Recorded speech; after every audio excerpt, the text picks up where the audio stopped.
El tema que vamos a ver ahora es un tema un poco lleno de trucos. Más que nada porque vamos a introducir un concepto con el que no fue diseñado Java originalmente. La idea es la siguiente. Ya vimos que a lo largo de la evolución de los lenguajes de programación se ha tratado de ir incrementando el nivel de abstracción al cual se manejan los conceptos para que se acerquen más a la forma en que piensan los seres humanos y menos a la arquitectura de la computadora. Para eso surgieron primero los lenguajes estructurados, después los lenguajes orientados a objetos. Esto nos permitió encapsular los datos y asociarlos con los métodos o funciones que iban a operar sobre ellos. Sin embargo, conforme continuamos incrementando el nivel de abstracción, llega un momento en el que se nos empieza a antojar hacer algo un poco más allá.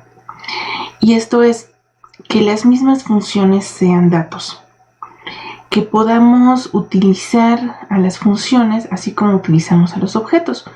Concretamente, pasarlas como parámetros, devolverlas como resultado de cálculos. Y ese es un concepto que van a ver ustedes dentro de la programación funcional, en lo que se conoce como funciones de orden superior. La idea es que cuando un problema o una familia de problemas tienen la misma estructura y solamente cambia una pequeña función que se está aplicando por dentro, querríamos poder recibir esa función como parámetro y que el resto del procedimiento quede programado independientemente de cuál es la función que vamos a aplicar. Por ejemplo, supongamos que tenemos una lista llena de números. Bueno, ya vimos que recorrer una lista es más o menos el mismo patrón. Si los queremos imprimir, si les queremos sumar algo, si queremos borrarlos todos, el patrón para recorrer la lista es el mismo. La operación que vamos a realizar sobre cada uno de los elementos concretos es la que puede cambiar. Entonces, uno de los primeros escenarios donde querríamos ver funciones de orden superior, pues sería un método donde pudiéramos explicar cómo recorrer toda una lista y que simplemente nos pasaran como parámetro cuál es la operación que quieren que realicemos sobre los elementos de esa lista. Entonces, si Java no fue diseñado para hacer este tipo de cosas, ¿qué podemos hacer cuando lo necesitemos? Concretamente, como veremos en otra sección, hay un escenario donde esto se vuelve sumamente necesario, que es en el manejo de las interfaces de usuario. Las APIs necesitan poder dibujar los elementos de una interfaz, como ventanas, diálogos, botones, sin saber exactamente qué uso les va a dar un programador. Entonces, cuando se diseñan estas APIs, pues no se sabe exactamente cuál es el código que va a querer ejecutar cada diseñador de una aplicación. Se tiene que hacer independientemente de ese código.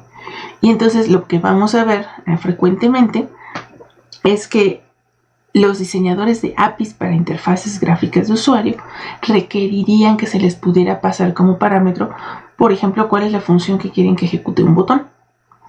Y el mecanismo que nos va a dar Java para hacer eso, pues son las interfaces.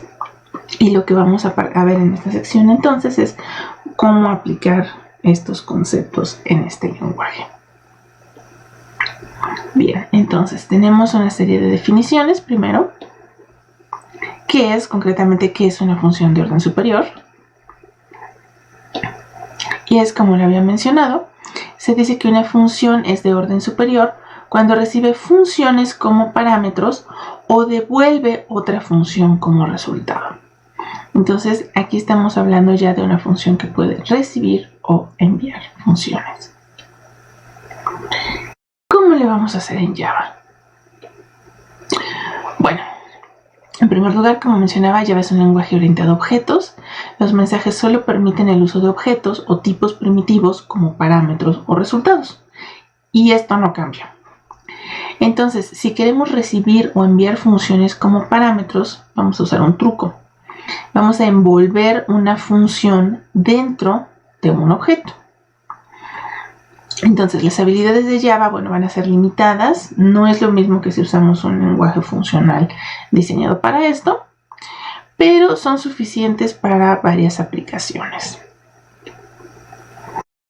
Entonces, vamos a ver que Java introduce el concepto de interfaces funcionales. Aquí se refiere al mecanismo mediante el cual se define una interfaz con el nombre del único método que queremos pasar como parámetro o devolver como resultado. Es decir, es una interfaz, pero nada más tiene la definición de un método y ya sabemos cómo se va a llamar.